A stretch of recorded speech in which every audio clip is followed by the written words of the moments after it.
Here we are, the sixth episode. Woo! We're about to get in. We got less than a minute to officially start, but time sure flies. 6 Tuesdays ago, I began the Sales Confidence Podcast, and here we are. I cannot wait to see what this podcast looks like at episode 25, and episode 45, episode 100. I cannot wait to see what this grows into. My name is Brian K. McNeill, and I am the Sales Confidence Coach. And you know how there are so many amazing entrepreneurs that offer products and services that really do help people, but a lot of them don't earn that money that they could or should. And a lot of times they don't earn that money because they either do not know how to sell it well, or they're not confident when it comes to selling themselves and their services. And what I do is I help them to actually do that. I teach them what to say and what to do and when to say and do it so that they're super confident when it comes to selling themselves and their services.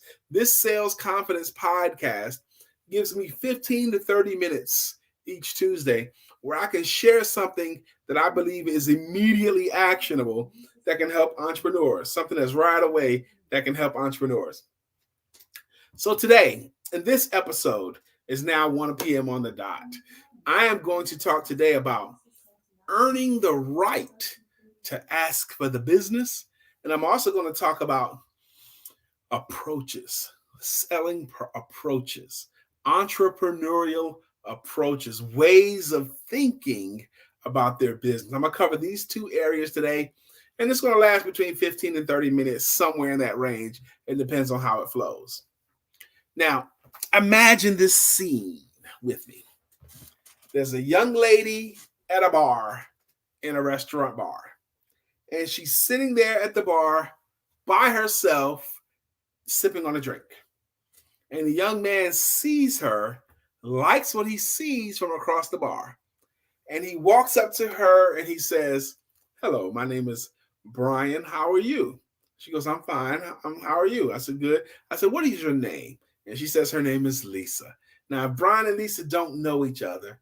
And Brian introduces himself to her and says, "What is your name?" She tells his name. And if he next says to her, "Lisa, I believe that you're lovely.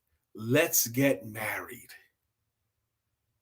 Now, her face would probably flush. She'd probably laugh. She'd probably rebuff that offer or whatever, because it would have been ridiculous for her to say yes to a marriage request from someone that she just met. She don't know if this person's good or bad. She don't know if this person has any redeeming qualities at all. She don't know if her life, or she doesn't even have any idea if her life gets better or worse by marrying this person, because he asked for her hand in marriage before he had an opportunity to earn the right to ask for her hand in marriage. Let's go back to the way it could have been done.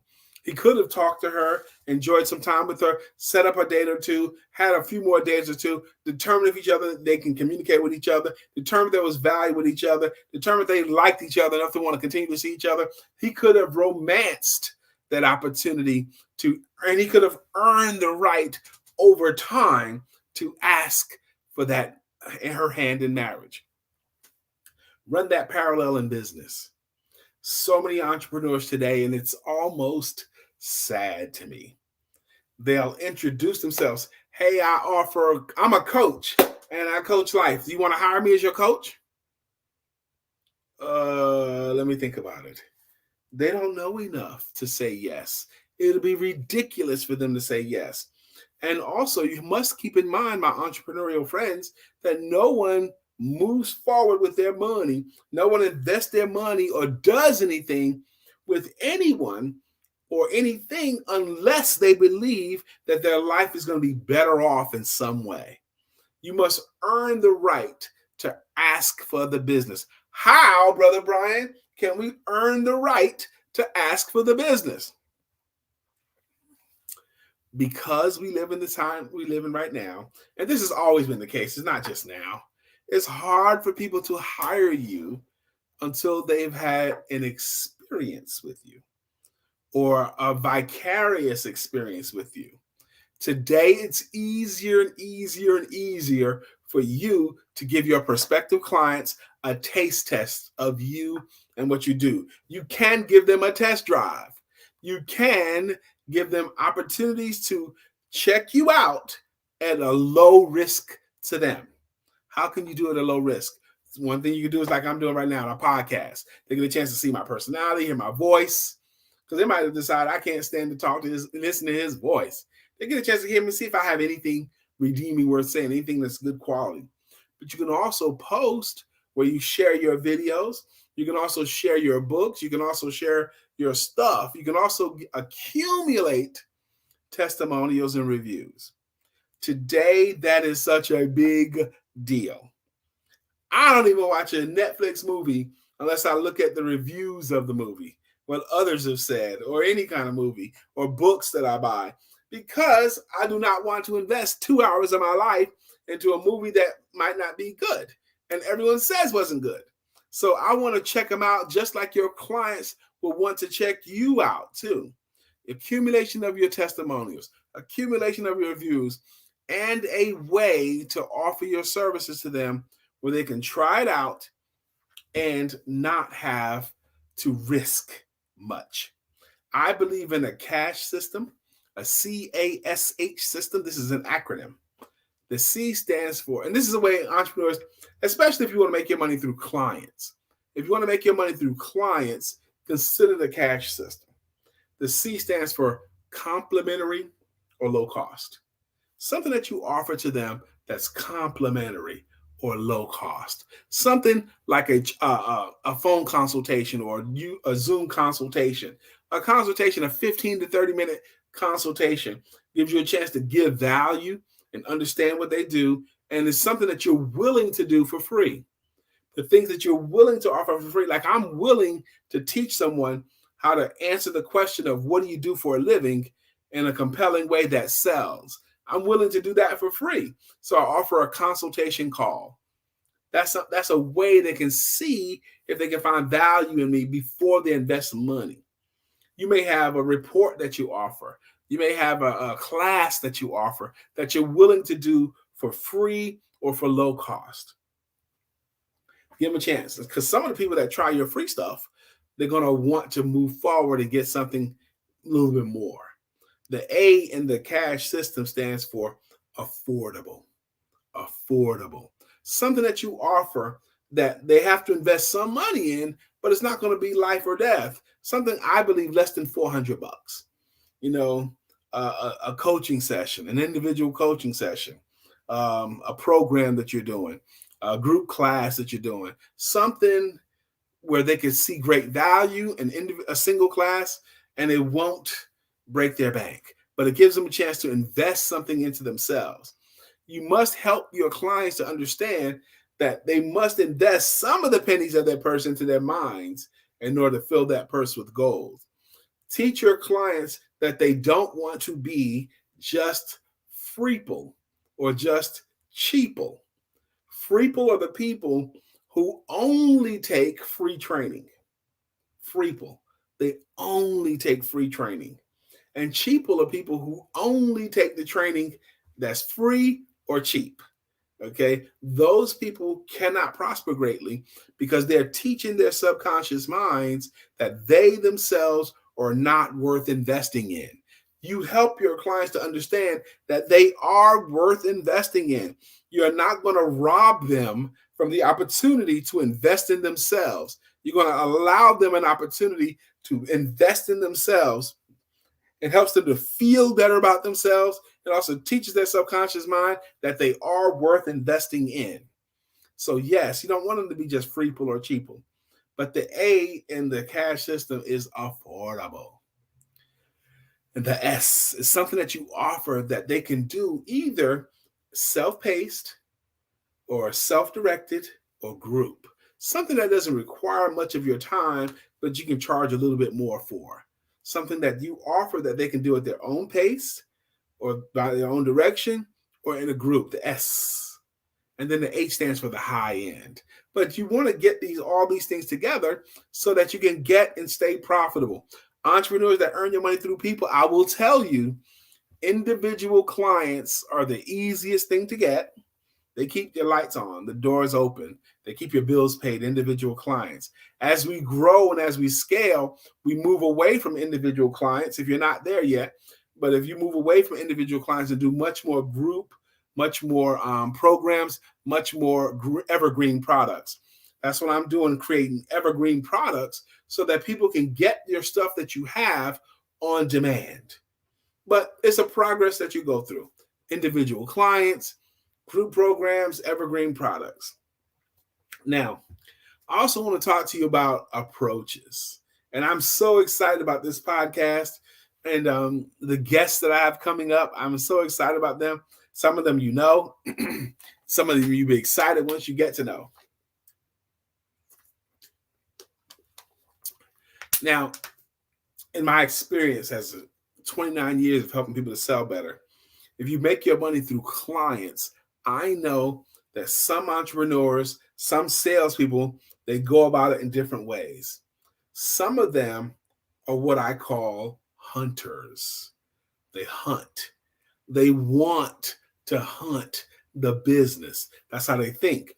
They want to plan it out, plot it out, go out there, capture, kill, and eat what they kill. They want to hunt business, just like an animal hunts for prey. Some people think like that, but that's not everybody. Not everyone in the entrepreneurial game is a hunter. Some people are what I call farmers. Farmers. A farmer wants to consider a field and they want to plow their own field. They want to seed and water and weed their own field. They want to cultivate their own field, protect their own field. And they do not expect to plant this week and get grass next week. They expect to take care of their farm, and they work with every confidence that if they take great care of their own farm, eventually a harvest is sure to come. They don't hunt for the business. They farm for the business. Another characteristic of a farmer is they typically work with one crop at a time. Like I'm going to work with coaches for a while. I'm going to work with real estate agents for a while. I'm going to work with attorneys for a while. People in financial services, they pick one other industry at a time and they farm that industry. That's what they do. That's a farmer trait. So you got the hunter thinking and you got the farmer thinking. The third one I want you to be aware of is what I call the relators. The relators. Relators. These are the people who have an amazing ability to get along with some of everybody. They can get along with all kinds of folks, and they're really, really good at it. And they look for common ground as a basis to build a business relationship. You're from this part of the world, I'm from that part of the world. We can work together. Or you've been through that. I've been through that too. Or you know these people, or you think like that, or you've had this experience. They look for and they find common ground as a basis to build a business relationship. And they relate their way into business. They don't hunt, they don't farm, they just relate. They typically like themselves a lot. And they like people that are similar to themselves, but they can get along with some of everybody. They relate their way into business. So we got the hunter thinking, we got the farmer thinking, we got the relator thinking. The fourth one I want you to be aware of is what I call the visitors. The visitors. Now, the visitors, they're going to be the most competent. They know how to do what they do, and they know how to do it very, very well. And they kind of position themselves as the answer man or the answer woman. And everyone comes to them with questions because everyone believes they probably know the answer to it. They probably read it or did it. But they're super confident and they stay razor sharp in their game. They study their craft and they're very, very giving. They give a lot of information. They give a lot of advice. They're willing to give and serve their marketplace a lot. Now, they never overtly say, will you hire me? They're not going to do that. But what their game is to give and serve until someone says, man, you've been so helpful to me. Can we work with you? And they'll say, sure. They don't ask for business, but they give and serve their way into business. That's what they do. Okay. Now, between the hunter thinking and the farmer thinking and the relator thinking and the visitor thinking, it doesn't take long to determine what's your dominant trait in the ways that you talk about your business and the way that you talk about what you do and the way you talk about the people that you're going to serve. You can determine that kind of easily. Now, here's the not so pretty part about that. Hunters and farmers, they make the money. They just do. Hunters and farmers, they make the money. And then there's a drop off. Then relators make the next amount of money, and the visitors make like no money. And why is it that visitors make like no money? Is because they keep giving, giving, giving, and helping, helping, helping, but they won't ask specifically. With today's topic is earning the right to ask for the business. The visitor, the ones who doesn't make any money, they do half of it and they do the wrong half of it. They'll keep giving and giving and giving and serving and serving and serving, but they won't ask specifically for what they want. They've earned the right to ask and didn't ask. Oh, you've earned the right to ask and didn't ask for business. You know how people feel about you, your potential clients, when you point out ways that you can be helpful, when they see places where you can be helpful, and then you don't even try to close. You know what happens? When you leave their presence, they like you less because basically all you did was make fun of their bad situation, but didn't help them out of it. You did not take them out of that situation. You highlighted what they needed, but had they have wrong. You highlighted a place where you can help them and didn't motivate them. So you leave their presence and they get to keep the problem and you get to keep the solution. And it's all your fault that no one got served here because the clients still see themselves as the hero. If you had just worked a little bit to earn their business, now they can have the solution. Your integrity is at stake. When you earn the right to ask for the business, you must ask for the business. When you've earned the right to ask for the business, you must ask for the business. That's what I'm talking about here. Earning the right. You must give before you get, give value before you get. And once you've given value, you have earned the right to ask for the business. The Aesop fable of Buridan's ass. Buridan's ass. It's about this donkey that starves himself to death while standing in between two huge stacks of hay because he can't make up his mind which stack of hay is better to eat from.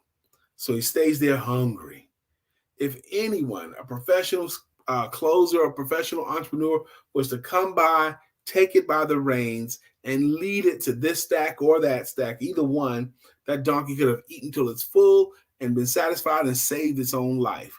When you highlight how you help people, but you don't attempt to earn their business, you're putting them in the same position a bird is ass, and your clients won't be served and they'll starve. You owe it to your clients to ask for the business once you've earned the business. My name is Brian K. McNeill. I appreciate you guys hanging out with me for this episode 6 of Earning the Right to Ask for the Business.